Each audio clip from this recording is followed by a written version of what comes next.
is Women Leaders in Nonprofits. And all of them are going to share their backgrounds, experiences, trajectories, and so forth with us this evening. She is definitely not a stranger to any of us. We know and love our moderator of the evening, which is Ms. Catherine Swartz-Hilton here, the Director of the Center for Leadership at Columbia College. And she said, Ashley, I want to make it a conversation. So she is seated at my right. She is going to use it as a conversation for us this evening. If I can get my students to wave their hands, my students are the ones who develop the questions that will be used this evening. They are engaging the community through our social media pages, and they also provide a snapshot. They research the topic on behalf of women within the state, and they share just a little glimpse of what that's like to open us up. Jaren is going to do that this evening. Before Jaren begins, we're going to have Dr. Burke, who is the director of our program, come give greetings on behalf of herself and President Lindor. And then we have a student that's going to share a community service announcement that is being sponsored by our PLACE program. Thank you all so much for being here. I truly appreciate you all attending our Women in Leadership in South Carolina panel. I'll be very quick, but I promised President Dindorf would make an announcement. You don't promise your boss something and not do it. President Dindorf is at she's upstate at the Boeing factory. Did I say it right? Low country. Low country. I knew I said something wrong. I've never been there, but I knew something wasn't quite right, so thank you. Sure. Anyway, she made me promise that I would tell you that that's why she's not here and that she got an excused absence. So, and besides that, I just want to say hello and thank you for coming. I'm Dr. Burke. I'm director of our Academic Leadership Studies program here on campus. If I can answer any questions about the course or about the PLACE program, then I'm happy to do that. Other than that, I'm just happy that you're here and wanted to say welcome on behalf of myself and the president. Okay, I'll be really quick too, but my name's Lauren Fleming and I'm a PLACE Fellow, which stands for Philanthropy, Leadership, and Community Engagement, and we're a program here at the college.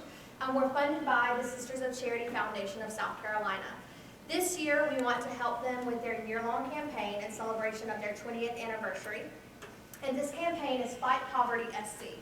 So all year long, and we're helping them move this along, especially at Columbia College, they're asking everyone from South Carolina and out of state to log on to fightpovertysc.com.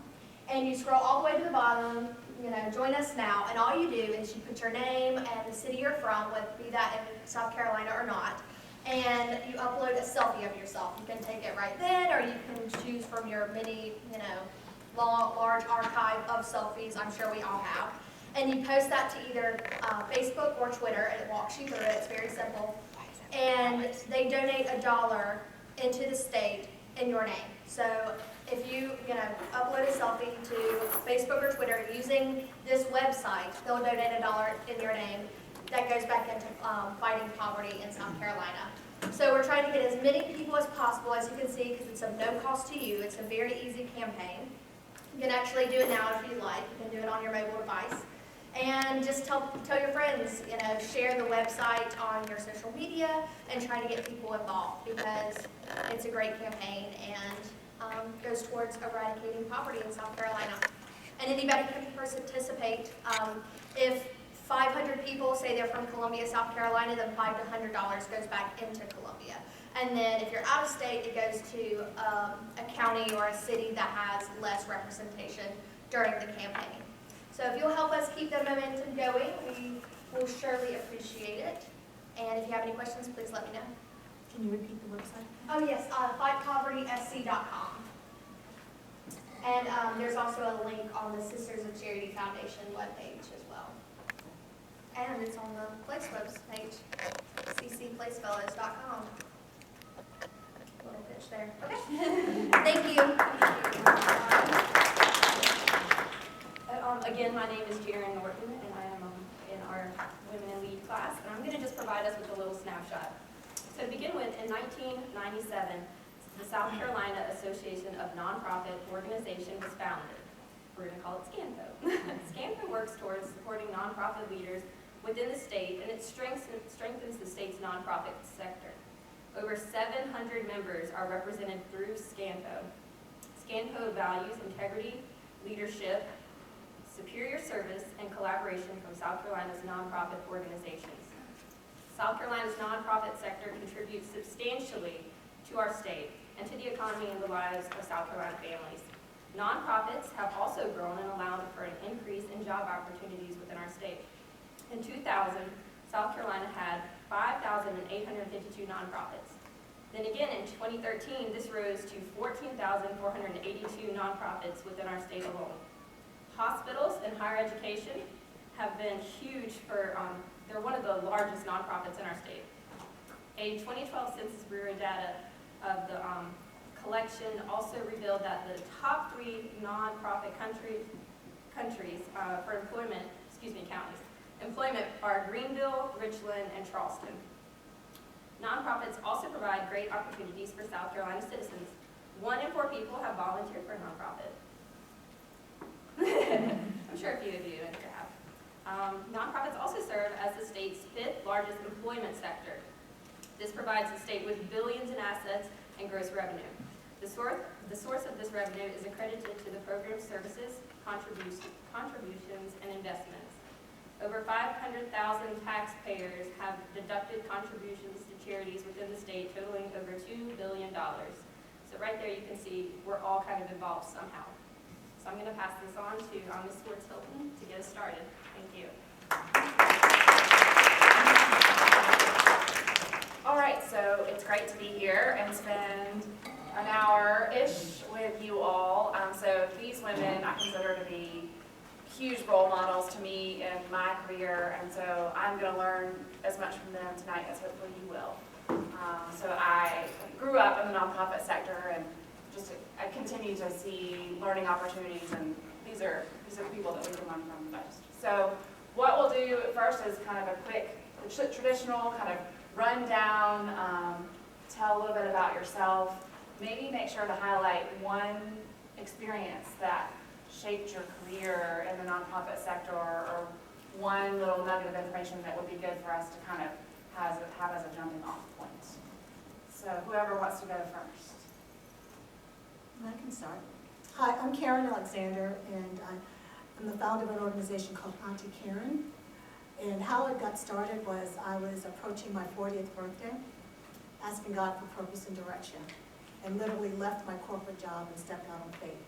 And Auntie Karen was not a part of that original vision. But I had been doing the work all my life. I was a classroom teacher and a singer, and had found an old notebook that had a song I had written back in 1985. And that song became an octopus, and then that octopus became the foundation. So we've been in existence since 2001, and our mission is to use the arts to empower, enlighten, and educate. And our focus is on basically kids of African descent, but we have programs for all kids. And we most recently had a concert last weekend where we bring in Grammy Award-winning artists, and we brought in Al Jarreau with the South Carolina Philharmonic last weekend. So I'm pretty much on a high from all of the work that it took to bring that concert in. And I'm honored to be here to tell my story with you today. You're welcome. Kaye, and I started off as a classroom teacher, and I had students that were identified as at-risk students, and these students were not at risk in that they had an IEP. They were at risk because they didn't want to go to school. They had totally disengaged from going to school. And I realized that they were learning better from the business partners that I was bringing in than they were from me. So every Friday, I would have a business partner come in and talk to my students. And one day my principal came by and he said, "Do you ever intend to teach again?" And I said, "No, not if I can help it. I'm really liking bringing in these business partners. They do a better job than I." And then I realized that the state had what was called at that time Tech Prep and School to Work federal money. And that pot of federal money was used to do just what I was doing, not even knowing that it was cool at that time, was connecting education and business. So we had federal money, and at that time it was plenty of money to get by on. Suddenly the money went away. We went to Washington, and I took 3 of my business partners with me. I knew better than to go by myself. But we went to Washington, and our message was, we have done a very good job with what you have given us. We came for some more. In fact, we even brought a big suitcase, so if you want to just give it to us, we can take it back with us. Don't bother to ship it, we'll bring it home with us. And they looked at us and they said, you don't get it. That federal money was seed money. If what you're doing brings value added to your community, you go back to your community and they will support you. I'd never worked in a nonprofit before. I really had not even thought about the fact that I may have to raise the money that's going to pay my salary. But that was really eye-opening. We came back to the Columbia community, and I will never forget, Kester Freeman was the president and CEO of Palmetto Baptist at that time. I took a business partner with him, and I told him my story, and he said, would $50,000 help you get started? I was expecting 500. I almost jumped out of his window. But that was so encouraging, because I did realize that people in the Midlands cared about education. They cared about students getting prepared for the workforce. So that's really how I got into nonprofit. And my little nugget of remember, you always have to have a value added, and people have to see that value. Good evening. My name is Dr. Bambi Gaddist. I'm director of the South Carolina HIV/AIDS Council. I've been at the council for 21 years. I'm one of the founders of that organization. We were originally the South Carolina African American HIV/AIDS Council, which is a mouthful. I won't get into why our name changed, but I can tell you that our agency's mission, as compared to some of my colleagues, has always been one of prevention. Most of the organizations that do similar work in HIV and AIDS, their foundation, their original becomings were back in the 80s and subsequently after, trying to assist individuals who had already been identified as positive and already diagnosed. Unlike my colleagues, our premise and mission was always one of the belief that you have to prevent it. You pay now or you pay later. And so I never intended to go into this field. Actually, my work as a student at Tuskegee in physical education, when I thought I would go into athletic administration. That was the plan, to coach, to be over athletic programs. In my matriculation at IU, Indiana University, I ended up in this old house. It was a 3-story building that had the hottest attic I can ever imagine. But in that building was the Kinsey Research Center. And if you ever heard of Alfred Kinsey, he did some of the largest studies of human sexuality in the world.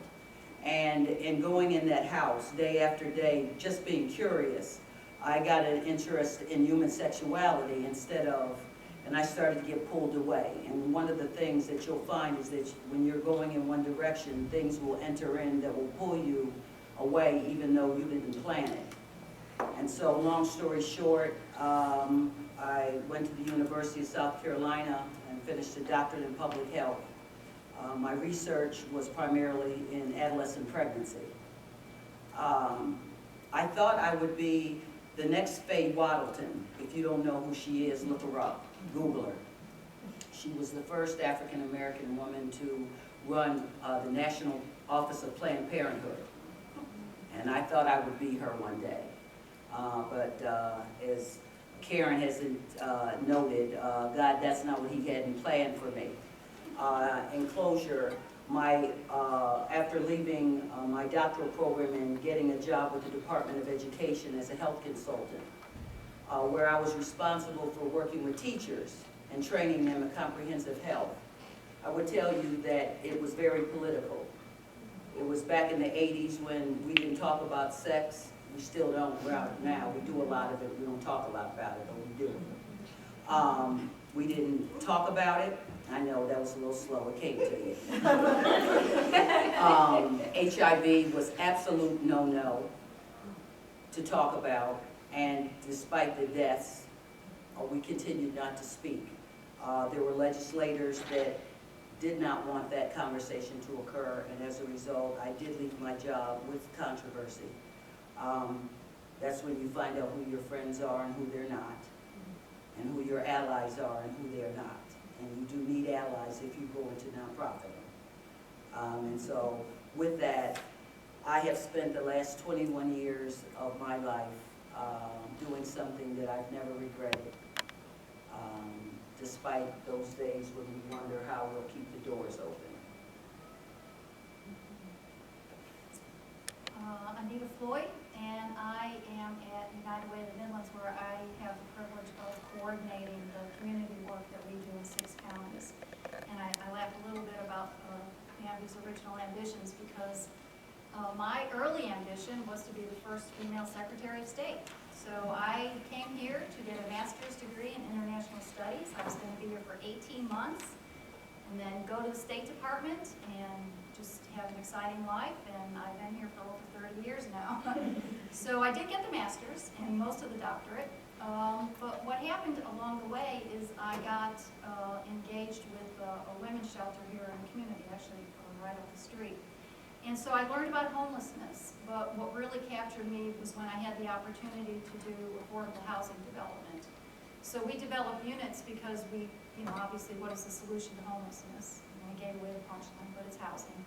And so that was very exciting for me to learn how to do that. And since then, that has been what has really consumed my work. I have spent most of my time working in housing and homelessness. I had the opportunity to spend several years at the university, which was great because I was doing kind of consulting work, which expanded my experience in the nonprofit sector. We actually had contracts with large funders like the Duke Endowment to work with their grantees, so that kind of opened my mind to things that were bigger and different than homelessness and housing. And then happily landed at United Way, where I get to work with a program portfolio, so I'm still engaged directly in the work, but also have the opportunity through United Way to work on systems issues. So that's how I'm here still, 30 years later, with the accent, but still here 30 years later. I didn't know that. Yes, ma'am. Still go for that Secretary of State. I can't be the first female, there's been so many. Still go for it. That's awesome. So since we are in a women in leadership class, I'm interested in hearing maybe what each of your personal philosophy or definition of leadership is, or how you kind of walk the talk and how you define leadership. I would probably say that my philosophy is one that basically states that people follow you because they choose to, not because you hold a position of authority and you basically run roughshod over them. My job is to identify great candidates, to train them in the skill sets that are required to get the job done efficiently, to be a mentor for them, to show them how it looks, to give them opportunities for growth and to think on their own and not have to be handheld through every task. And then I would say my philosophy really deals with something that someone taught me, and as I move toward my departure in years that I think are coming sooner than later, I would say that when I leave something, it should stand on its own 2 feet. And so if you leave it and it dies or it crumbles, it means there was something that you should have paid attention to, some infrastructure issue, some skill set or knowledge that you overlooked. And as a result, the system cannot maintain itself. And for me, this whole journey has been a faith walk. I have over 100 volunteers. We do 99% of our work with volunteers. And for me, it's I attract people that want to do similar work. And then I find out where their strong suits are and place them in positions so they can shine. It didn't start off that way. When I first started, I was a micromanager. And you quickly learn that you can't do everything yourself. So you have to empower people and put them in leadership positions. And they also attract other people that want to do similar work. We have over 100 volunteers. And we have it. And most of my people have been with me 10 plus years. And they come because they find they're attracted to the kind of work that we're doing. And they get to shine in their own light. And the other thing that I would probably highly recommend is to make sure that you recognize your people. A lot of people will try to say that it is your foundation. It's not my foundation, it's a gift that I was given. And I do it because I have a great team of people that help me with it.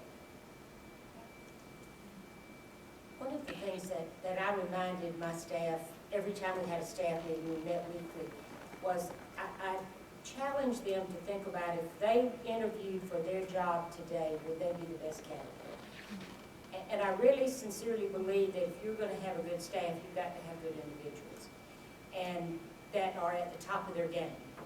And my staff had been in their positions when I left, most of them had been in their positions about 18 years.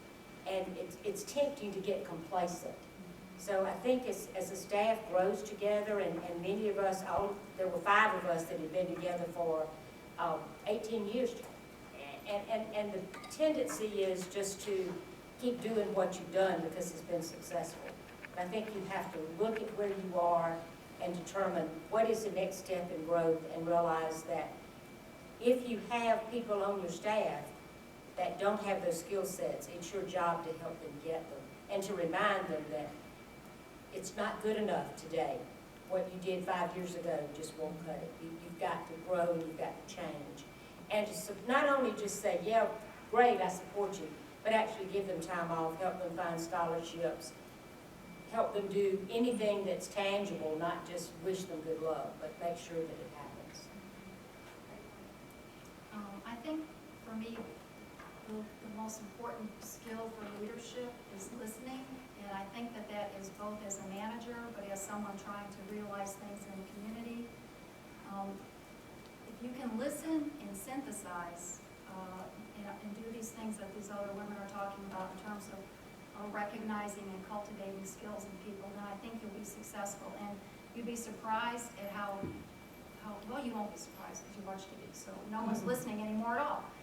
And that's really what we need at all levels. So I think that's the way that you will pull people to you if you feel heard and recognized. And I agree with Kaye on, that was an interesting way to put it, I think, to talk about is, would you be qualified for your job today? I like to talk to staff, and even when I'm hiring people, and suggest that my ambition is that you always have at least some level of discomfort with your job. So you might be comfortable with about 75% of it, 70% of it, but 25, 30% needs to be some stretch. It needs to be where you don't know where the end of the yellow brick road is going, where you're maybe going. That's every day. Yeah, well, you have a longer brick road though, that's all of us. But I think that's the challenge. If you're in a situation where everything, it's like you're in classes now, right? If it's not interesting, you're not stretching. That's how you should be approaching your careers too. And if I could just say one thing to that. What she joked about really is about the difference, the extreme difference in my colleagues working in mine. People are not drawn to, even though sexuality and all that comes from it, whether it's the great things that we know about it, but there's also the things that are health disparities that result from sexuality, the early unplanned pregnancy, the termination of a pregnancy, the STD, HIV connection. And so one of the callings and one of the things that you have to decide, and I did not decide, I was pulled in and I stayed in and I don't regret it. That there are things that you'll be pulled into as a nonprofit that are not sexy, people don't like it, and they won't like you. They won't like what you do. They have philosophical and religious and perceptions of what you do and who you help.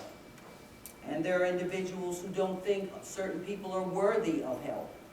And so what does that mean? It means that when you try to fundraise, you will not have an easy road. That you have to educate. It's not just about people feeling good and wanting to give to you. There's a whole tiering of things that you're going to have to overcome if you're going to run your business and meet the needs of the people that you profess to serve. So there's an issue of cultural competence that's required on your part. That if you have issues and you have things that you need to think through and make decisions about, you don't want to go into a field of nonprofitdom, certainly, and you can't sell your product. Because that's all that it is. That's what we do. We sell our product. And if you don't believe in it, and you can't take the heat, when politicians and other people come at you because of what you've chosen as your life work, then you're in the wrong profession. Because like she said, you got to make your, and I think you said it, you got to make your own income. Mm-hmm. Yeah. And in my case, I pretty much self-funded. My first, I'd say 6 years, I used my personal income because I believed in what I was doing. But that gets old after a while. So you have to figure out how to bring in revenue so that you can survive and your organization can also survive.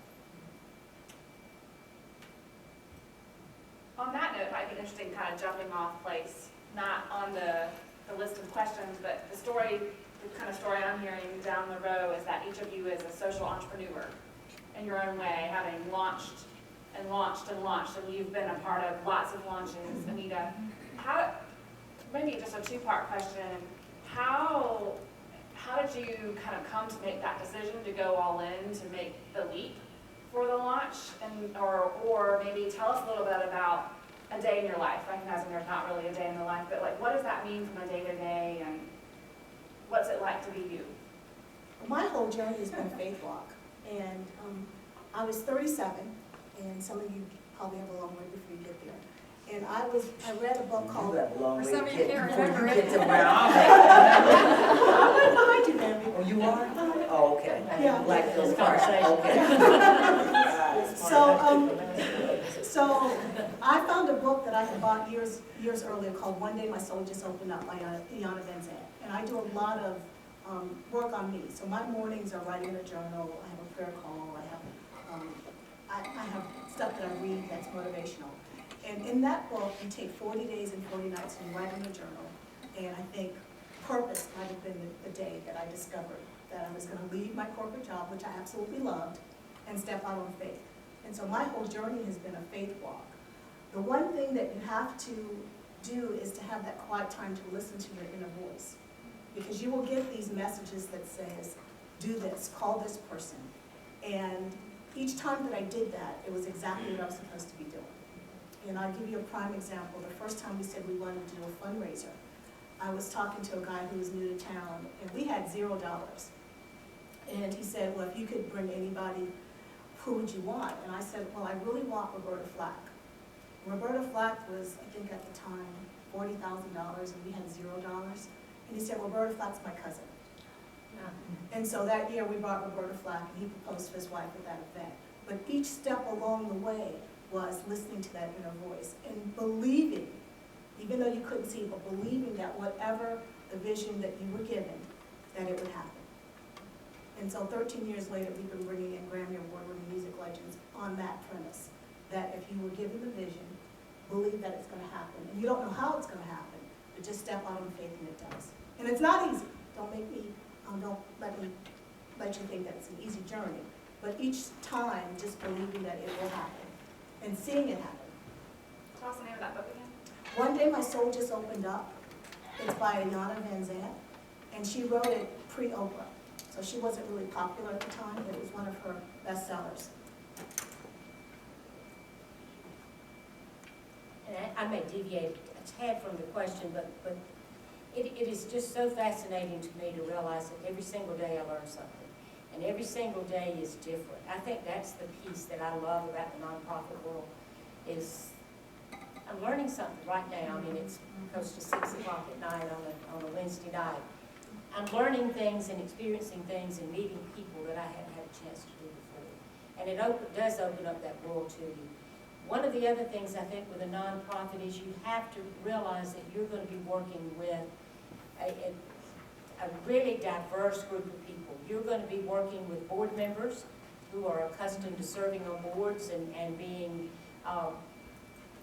catered to. You're going to be working with young children who absolutely need your services. You're going to be working with people in poverty. You're going to be working with people in wealth. So you really, there's no such thing as an average person that you work with. Every single person that you touch is unique, and I think you have to approach it that way. I work with business partners who own multi-million-dollar businesses. I work with teachers who are just starting their career. And I work with students who are at risk of dropping out. I'm very passionate about Midland's Middle College. I serve on the board there. It's an at-risk program for young people, and they sort of keep me grounded. Every time I think I've learned it all and I'm ready to close up the book and sign it and say, I'm done, they will ask me something or require something that I don't have a clue, and I've got to go back and research and start over. So I love the diversity of it. I love the people that you work with are diverse, and every single day is different. What was the question? Yeah, Oh, no, it's kind of a two-parter, it's a little convoluted. So you've been the part of a launch of an organization. What does that mean to sustain that over a long period of time? And or what's kind of like a day in the life for you? How do you keep that momentum going? And I recognize there's not really a day in the life. You don't want to know my day of my life. How did your day start today? Okay, well, typically how it started when I first began and how it starts now are two different things. When I first began, I had just left a position where I had a retirement plan and a 401k and all of those things that you work for. And I was catapulted out of a political melee that had to do with the topic. And I found myself at home in the back house trying to figure out, what did I do for those people exactly? Yeah, I know I have a doctorate, and I know that I worked for 7 years, and I know they gave me the Employee of the Year the same year I was let go.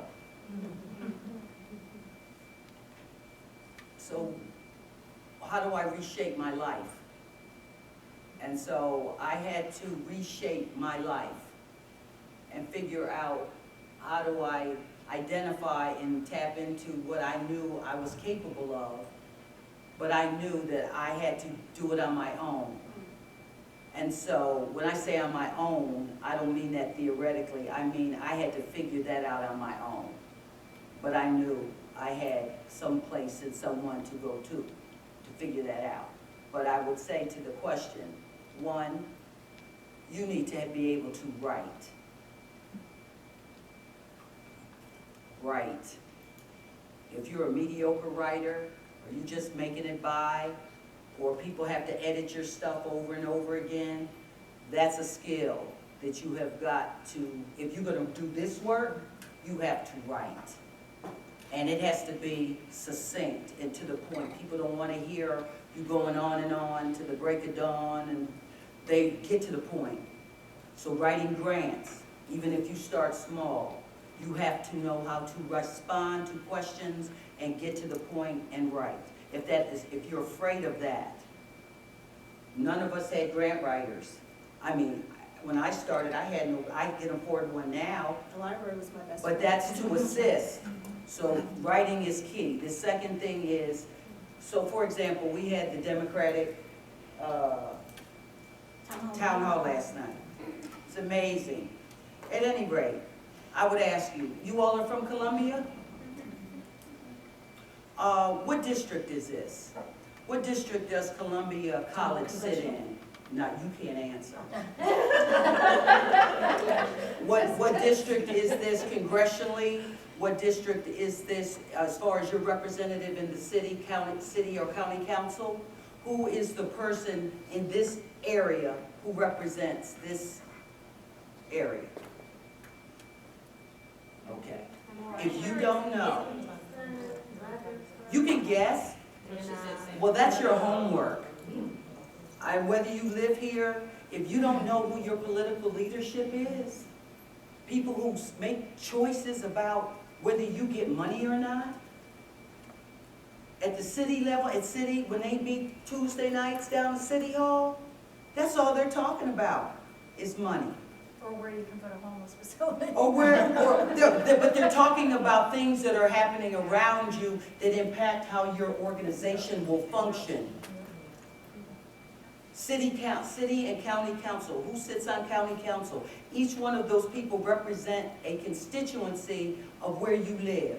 So you may go to school here, but you may live off campus, and it may be in another area. You need to know who those people are. Lastly, from a legislative perspective, we were presenting yesterday at the State House. Why? To give them a report of our data. Because if you take their money, you need to report back what were the outcomes and the fruits of your labor. All of these things are important that you know who. We would show up, we'd go out, I'd read the paper. I used to, in the beginning, I still do it. I'd read the paper and they would list when the legislators were having a dinner, or if they were having a lunch at the State House. I say, I'm going to that. And I just show up and act like I belong there. And I had an insider. I had somebody who would just give me the schedule and I would show up. Well, see, she has to hook up. We're not going that far. I had to work for real. But again, because of stigma, I knew I wasn't going to get invited. So I just show up and walk in like I belong there. And I already knew who I was looking for when I walk in the room. So my point is, do your homework. Don't just saunter in. Do your homework and know what you're looking for. And have an advocate, because sometimes they don't want to hear it from you. You have some people that are your supporters that can speak on your behalf. And also, Bambi said you need to learn how to write. What I did is I surrounded myself with people that are smarter than I am. So, and they don't necessarily have to be paid. So if you have somebody, you can do bartering. I was good at this. I was good at designing whatever. But I had someone that could write, so we would trade off services. So don't feel like you have to know everything. And you guys are probably in the best position because you're surrounded by smart, ambitious people. So my day-to-day, my own personal motto for United Way is that we're actually changing the community one meeting at a time. Because that's what I do. I meet, we meet. And you better be good at meetings too. Totally 100% on the writing. You can use that as much as anything. Today, my day included grant writing. I worked on a grant. I did 3 meetings and I went to a press conference that was celebrating the first home repair bill that we have accomplished from the flood. And while I was there was one Lexington County Council member there, and I made a beeline with my hand out, did all the things that Bambi told you to do. So this is really a very good description of the kind of work that we have to do every single day. In terms of entrepreneurial work or getting things launched, getting things started, there's a couple of things that, in my experience, getting big projects like transitions off the ground or creating a housing trust fund, you have to have the right partners. And sometimes they're partners that you aren't necessarily comfortable working with. So you have to figure out a way to do that, which is why I go back to the listening thing. You have to sometimes just be at the right place at the right time. Sometimes there's not a readiness for something to be realized. We tried twice to move to get transitions built, what is now transitions, and it went down in flames in a midnight meeting at City Council where it just came undone. And then we started again the next day, literally the next day, and kept going. So you have to have the right partners, you have to have some readiness in the community. And you have to have your own readiness. You have got to have your stuff together and your information, again, data, be the knowledgeable person, be the expert, be the expert and bring what you need to bring to the table with all these partners. In 5 minutes. That's right, that's right. But the other part of that is don't fake it. If you're asked a question and you don't know, say I don't know. Because sometimes you really I'll don't find out. know. But you follow that up by saying, I'll find out, and how can I get in touch with you to let you know? I watched something yesterday up in the State House that actually my colleagues and I were, you know how you're sitting and you're watching something and then it happens and you're like, okay. Well, we had an okay moment. It was a individual, and I'm going to be very generic if you'll allow. We were waiting to present to this group of legislators. And thank God we weren't first. We went second, and the gentleman was presenting on his association. He was had a team of lobbyists with him, and he was presenting who they were and whatever. And in the midst of it, he was stopped, and one of the legislators basically said, we appreciate your presentation, but that's not why you're here. You're here because you're responding to the fact that we were quite insulted by the fact that you have no diversity in your staff. And you come to the State House wanting something from us, but nobody looks like us that you send. And that's when my colleagues and I sat back and went, well, I'm glad I'm not standing at that podium talking to these people right now. And it clicked two things for me. One, and I don't know how it plays out in other people's arenas, but I know that as an agency that serves currently, that in the beginning days of HIV, it was white and it was male. But because of the way the epidemic has played itself out, it is now predominantly African American, minority, people of color, and still male-driven. And one of the hardest things that we have had to face at our agency because of the topic is finding persons from the majority or white community to serve on our board. That has been, if I had that one thing, and it's not that we have not had that in our past, but I think it's part racial, but I think it's also part class, and it's also part just the content of what is happening and who people in the public perceive are the folks, which is why we changed our name. We changed our name because people were asking us things like, do you only serve black people? And black people were saying, why you have our name on that?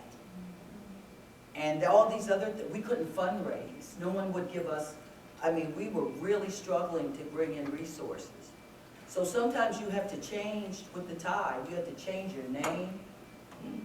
You have to really make it, and what they were saying to this gentleman was, instead of him saying, he should have said what you just said. He should have just said, you know, we need to look at that. Well, I need to go back and talk to my colleagues and see that is not what he said. He got defensive with it. And he proceeded to defend himself personally and go that route. And then it just got worse from there in. So sometimes we get confronted, but diversity is important, not just for the people you serve, but who you send to represent you. When you go out and speak to different people, because sometimes people want to see people that look like them, if that makes sense. So I'm looking for people that look like the people that have the money. And also you need to separate yourself from whatever is your project. When I first started, this was my baby. So if anybody said anything, I felt that it was directed at me. So you need to separate your feelings from whatever the mission is that you have. So it becomes the mission and not you. That's actually one of the questions that I had. I want to touch back to with Anita about how to participate effectively in meetings, so I'll parking lot that. But on kind of to your point about not letting yourself be wrapped up in the mission, especially when you've been part of founding organizations and projects, how are you kind of striving against the mission burnout and just kind of personal burnout? Maybe even share some insight about how you take time for you day in and day out. I'll tell you that my office is at the airport campus of Midlands Technical College, and of course, our main job is to get students engaged in their careers. And after meetings and grant writing and trying to market what we're doing, sometimes I just stop and go back to our middle college or go into one of the classes at Midlands Tech and realize there are real people that are benefiting from what we're doing every single day. And I have to separate myself from all of that paperwork, and I'm a one-man show. I'm a one-office person. When I have a meeting, I do the agenda, I package the packets for board meetings, I load the car, I unload the car, I do all of those things. And I kind of like that, obviously. And but you do have to stop and revisit and talk to the people who are receiving the services, and not just remind yourself, but make sure that those services are what they need. I mean, sometimes they'll look at you and they'll say, that was last year that I really needed that. Now what I need is for you to step up and help me with this particular project. So you've got to stay in touch with a ton of diverse people. And diverse not only in one way that you were talking about, but that board member who owns a multi-million-dollar business that's going to help you succeed and get more money to that student who may never give you a dime, but who has a real need. So, in connecting those two. Anybody else? On mission, Yes. personal? One reason I went to the press conference today, because I could have stayed for a meeting at work, was I was glad because we were out there seeing literally the fruits of the work that had been done since December. And it's very humbling, and that's why I like to talk about my career path as having been privileged, because you have this opportunity to witness this kind of transformation for people. And that is very reinforcing when you go down these paths. It really is important, as Kaye is saying, that you stay connected to the meaning of the work, not just to be obsessed with, oh, I've got all this work to do and it's me, and it's all resting on me. The other piece of it that helps give me balance are my colleagues and staff, and again, the reminder that this is a team effort. And that colleagues, it's easier, in some ways, it's comforting to share with them because they so get it. You've got the shortcut to all the junk that HUD is throwing at you. They get it, more than your other friends do. So that's helpful too. You can really keep each other in good spirit. And then it's just anything that anybody else would do that's got a job, right? You do things that are fun. So I try to plan some big trip once a year to just totally get away and immerse in something entirely different. Although there's homeless people pretty much everywhere. But anyway. And I have a structured day. Between 5:30 and 6:30, that's my quiet time. 7 a.m. I have a prayer call Monday through Thursday. And then on Fridays, I have a mastermind group for women from across the country. We've been together for 5 years, and they're all business owners. And we strategize and support each other. And then I have once a month, I have a scheduled massage. Oh, yeah, that's good.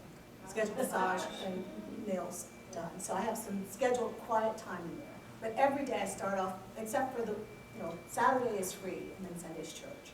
But every day there's some faith type activity going on in my life. I'm married. I've been married 21 years to this husband. And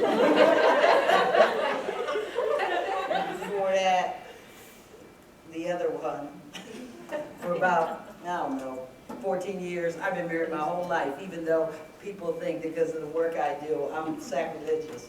But I've been with the same person for 21 years. He says I taught him and flunked him, but I don't remember him being in my class. But we have a lot of fun together. I have a 35-year-old daughter with a master's in social work. I have 2 grandchildren. One's in college. Got to pick him up Friday. I am a grandma. Don't call me granny or nothing like that. Grandma is good. We spend quiet time together. Right now we're on our 7-day marital challenge from the church. They gave us a bookmark with our 7-day challenge. He's supposed to be reading me a love letter tonight before we go to bed. I think I had to get to writing. Anyway, I have a staff who's been with me a long time. I recently have a new group of millennials. And so what I have done is I've separated them out from the older staff because sometimes the older staff can crush dreams. I have 23 staff and they come in their way. And I found that I needed to separate them out so that I can get their ideas without having them censored. And so they're working on a couple of things. They're working on a Millennium Health Project where they're collecting data on how young 18 to 30-year-olds utilize health care. We have a PrEP summit tomorrow, which is the only drug. Have any of you heard of PrEP? PrEP, right, you can write that down. It's called Truvada. Truvada is actually a HIV medication. When you combine it with other drugs, it treats HIV to control the virus. But on its own, Truvada on its own, or what we call PrEP, is the only medication on the market that can prevent HIV. And so it actually propels a virus, once in the system, from attaching and going inward and producing more infection. Does that make sense? So tomorrow we're hosting a summit on PrEP in collaboration with USC School of Medicine and Benedict and some other folks. And they're heavily involved in that, along with some other staff. And I just appointed one of them over that project today, 23, something like that. So I think that's my point, that as you grow, you have to kind of separate out the talents that you have. And just because someone's necessarily older doesn't mean that's necessarily the way you should go, or we've been doing it this long, so let's just keep doing it the way we've been doing it because that's what's comfortable. Sometimes, I think you spoke on that, you have to do something different and you need different people to make that occur. Or the people that say, we tried that before, it didn't work. Well, we're trying that again. And sometimes We just not gonna try it with you. sometimes you're in a position where you have to make an executive decision that might not be a popular decision. Tell the truth. And sometimes you'll have to fire volunteers, which I've had to do. Or staff. That's the hard part. So if you want your staff, I mean, you're there to lead. You're not there for them to necessarily, you want them to like you. Mm-hmm. I want them to I think they like me. I want them to respect me, but I also give them reason to respect me. I don't ask them to do stuff I'm not willing to do. Mm-hmm. If I did it, I set an example, and I meet with you, and I coach you. So that's the other part. We're there to coach. You don't just kick them out there and say, do it. If you want them to do it, you give them the skill set, and then you say, this is the expectation that you deliver, and this is what you have to deliver. And I'll give you a trial to deliver it. But if you can't deliver it, then you have two choices. You can come and say, I'm over my head. I don't think I can deliver it. I need you to find someone else. That's the smart thing to do.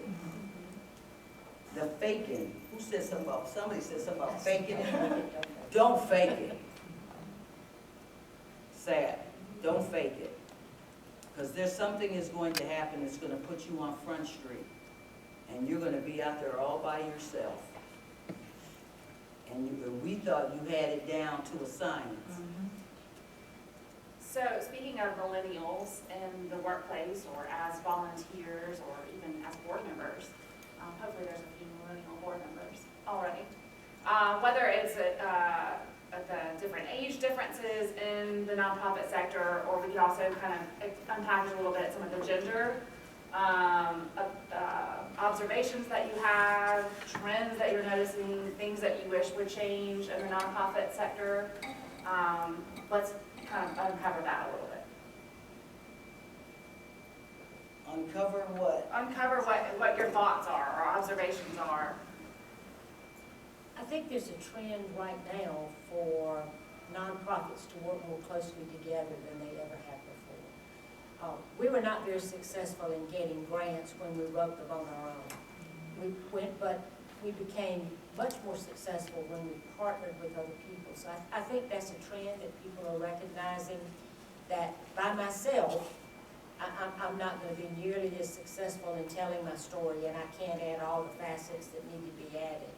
And grant writers are looking very, very closely, and you can probably speak much better than I on this, but if you are solely the only entity signing on to that grant, it's really very likely that you won't get funded. And I would say that most of our programs, we've partnered up with different organizations to bring those to life. In my work, they believe in lead agencies. You have to show through memorandum of understanding and memorandum of agreements that you have a relationship. You have to define what that relationship is, who's doing what. But when it comes to their money, federal money in particular, state money, nonprofits like foundations and things, they're a little different. Pharmaceutical companies are different. But when it comes to federal and state money, which is taxpayer-based, their rules are different. And so we have many collaborations, but when it comes to the accountability of funding, we're responsible. And when I put my name on it, I'm responsible for it. So, A lot of documentation. you mismanage it, they're coming after me.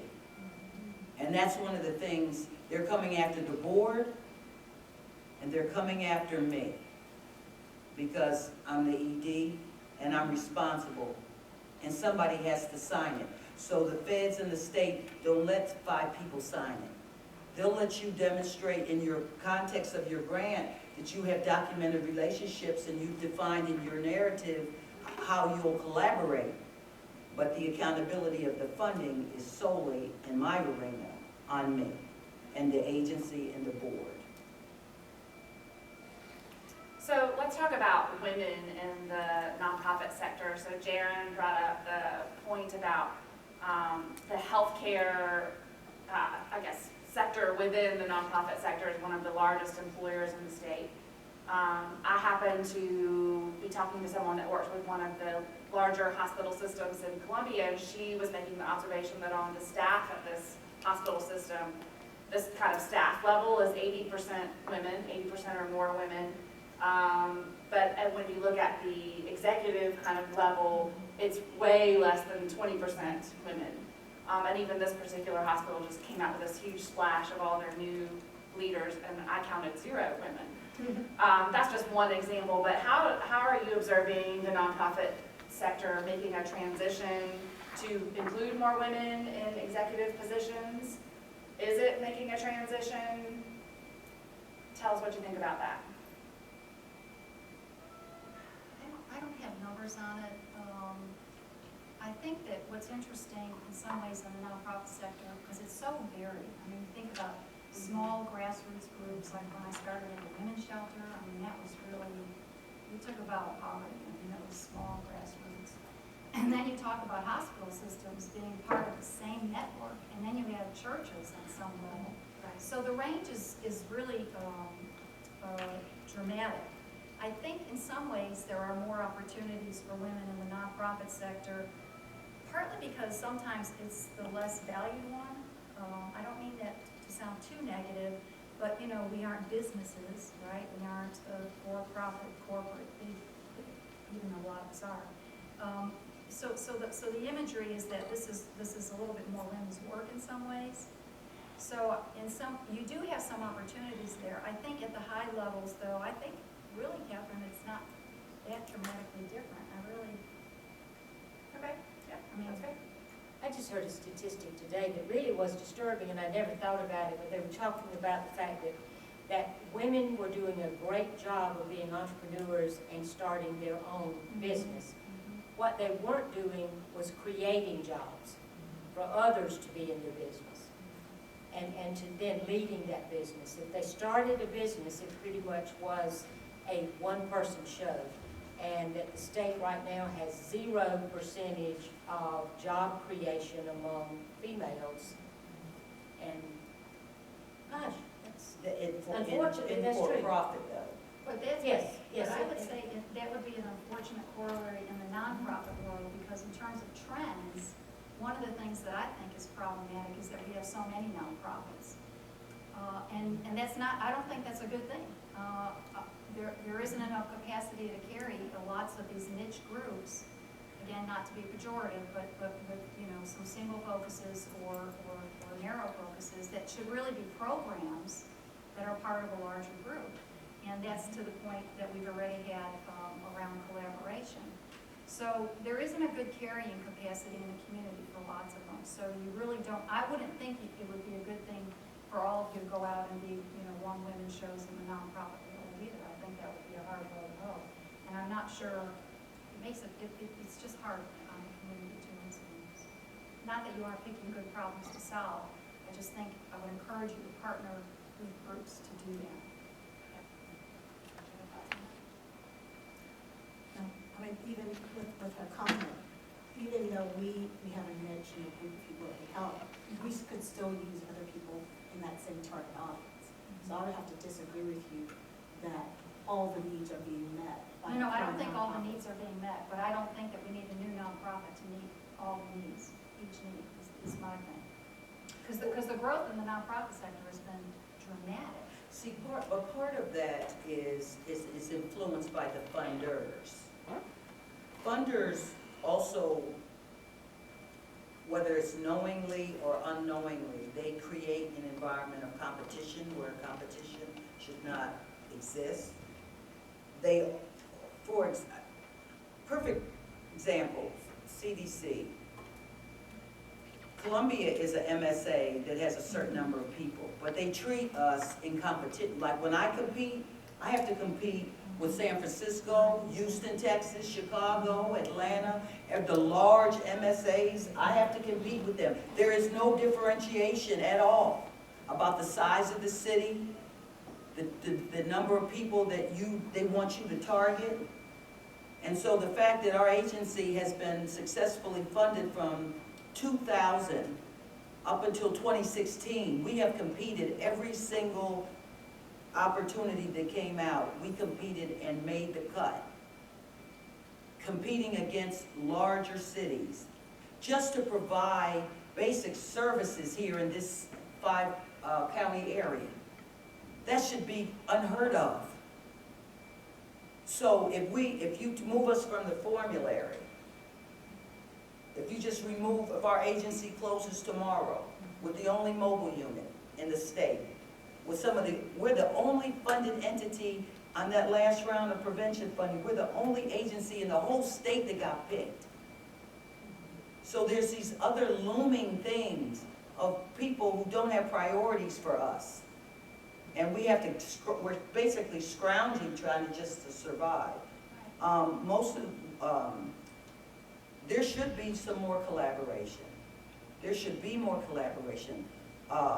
Certainly, our agency has a high priority for that. But one of the realities of nonprofitdom, which I think is also a part of what you're saying, is the more people you have doing the same thing, the more people you have going after the same money, going after the same donors, just trying to stay alive when really they should be collaborating and come together and seek those sources of money as a collective, instead of 7, 8 different people out here. And I know you see that in housing. Absolutely see that in housing. And maybe this is part of what you're talking about too, but one of the other trends I feel is that there used to be a really strong partnership between government and the nonprofit sector. And in some ways, the nonprofit sector was developed to implement some of the programs that the government was funding. That was sort of understood to be part of the relationship. And we have a shift going on now where suddenly government doesn't have that role that we used to expect from it. And so the assumption is that the private sector can close those gaps. And if you look at the dimension of any single problem, that is just not possible. So that's something that I'm concerned about on behalf of folks that need services, is this withdrawal of government from providing this kind of support. Which is why we didn't get Medicaid expansion, why we don't have an Affordable Care Act or state exchange. And all these folks that don't have access to health insurance because they don't have a job and there's no underpinning, so they just go without. All right, so we've touched on I think, some of the most provocative nonprofit issues, so we'll take a few minutes to turn it over to the students to see what questions we've not yet talked about that you're interested in hearing about. Yes, Dr. Gaddist, I was going to ask you quickly to tell the students what MSA is. Oh, Metropolitan Statistical Area. Thank you. Questions you all have? Well, I was trying to let it out. Okay, I'll go. You know, I always have a question. First off, I'm very pleased with our panel. Exactly. Sometimes get excited, even though I sit here and try to control it. And Don't control it, Wanda. Don't yeah, control it. especially when they say, hey, it's okay to be older and still at it. But and for Dr. Gaddist, I remember back when you exploded on the scene, and there were the baskets of condoms being distributed in different hair salons, and the topics were... How old are you? That's what I'm saying. I'm over here like, yes, give the old people some bread. Okay, go ahead. I remember you too, but that's a different story. But yeah, I don't mind saying I'm 52. You're never too old to learn it again. So that's why I'm here. And I remember that. And so my question to you is, what kept you going those times, considering how long you've been at it with this HIV awareness and getting it out to the community? So I remember the 80s when, especially some of my classmates, were, getting hit with it when it was first coming out there. You were really hitting the ground with it. What kept you going some of those days, considering how dark and daunting it was?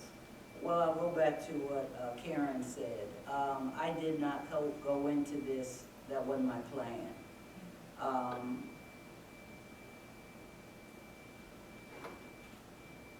Diana was who you're talking about. I met her in 1985.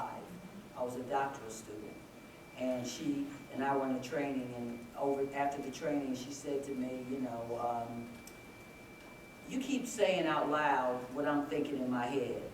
Would you like to be my director, vice president, and director of youth services at my agency? And I was like, she said, but no pay. Oh.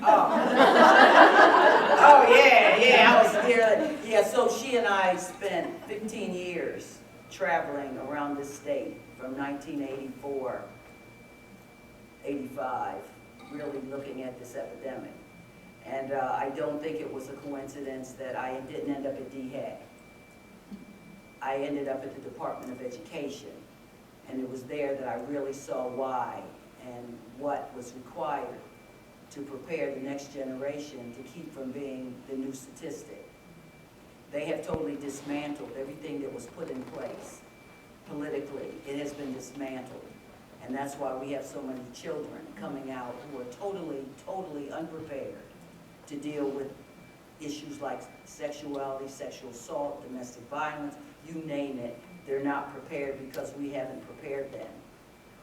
And so what has kept me going is that I believe in Jesus Christ, and he, when there was one day when I said I can't do this anymore, and it was probably soon after I had been raked across the coal politically.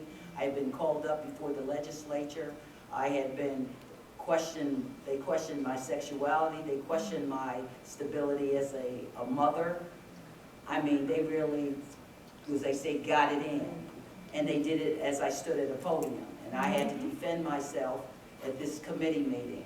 And I walked away from it and really started to wonder, was this the sign that I needed to walk away? And my pastor, I invited him to my home, and he prayed with me, and he asked me what will happen if I back out at this point. And he prayed that something and people would be brought to me to help me continue the work versus walking away from it. And so that was really the pinnacle moment when I just accepted what I was been given. I said I've been called to do it. I never regret it. Every day is new. Every client, I can see the fruits of my labor and the staff's labor every single day. And that's why I'm still here. Right on. What a great answer. Other questions?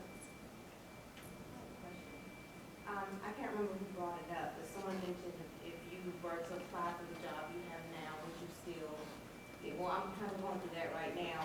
Where I am, job description has changed over the past 5 to 10 years. And some of the people that were there 15, 20 years, if they were to apply for the position they have now, they wouldn't. So my boss currently is giving some of the younger ones tech skills and stuff like that, certain projects. And I'm one of the ones to do that. And I had one person approach me, she's been in the place forever, it seems like. And she felt some type of way because she felt like her boss was ignoring her and not giving her, but then she's been given opportunities to retrain, to get these skills. No, I don't want to do that. Then why are you upset? You know. So how would you as a young person try to deal with that? Because I'm getting a lot of noise in my ear from certain people. And I know that was mentioned a little about, so what's some advice you give to? I really think you just have to keep your own tools sharp and let the other piece, you can never dictate what anybody else is going to do or how they're going to react to someone else. So you really just get up every day saying you're going to do the very best you can. And try to cut out some of that noise that's all around you. One of the things that I believe in very firmly is we value certain things in this society and don't value others. I'm going to tell you a very quick little story. My at-risk students were great with their hands. And one day the honors AP English teacher showed up at my door, and she knocked on my door and she said, my car won't start. And I said, I'm sorry. And she said, I need one of your students to come out and see if you can start my car. And I said, my students? Why don't you go get one of your AP English students to start your car? And she said, those students don't have those skills. And I said, I will agree for one of you to go out and help you if you will admit that my students are smart. They may not be smart at Beowulf or dissecting sentences, but they can go out and make your car start. Now, which one do you need? And it was a little bit asinine of me that day. I think that was on point. But it felt so good. But I do think we sometimes value, and I know as older people get in the workplace, they look at some of the younger people with the technology, and they begin to feel lesser than. You know, that maybe my skills in writing are just not anything compared to these people who can flip through the technology. But I think we have to stop putting a value on skills sometimes. Certainly there's some. Yeah. But again, just do your thing and always do do your very best, and what happens to the other person, really, you just have to kind of put it out of your mind. And it is, I agree that it's not for you to resolve that. But if there are things that she does that you can honor, respect her for. Oh, yeah, I Just mean, affirm it feels like I have to keep pushing her. Oh, no, you do this. Are you and her do boss? that. Yes, yeah. No. But you are learning, you're getting some great skills in your because that's what you have to do to stay. It's helping you with your leadership. Yeah, and I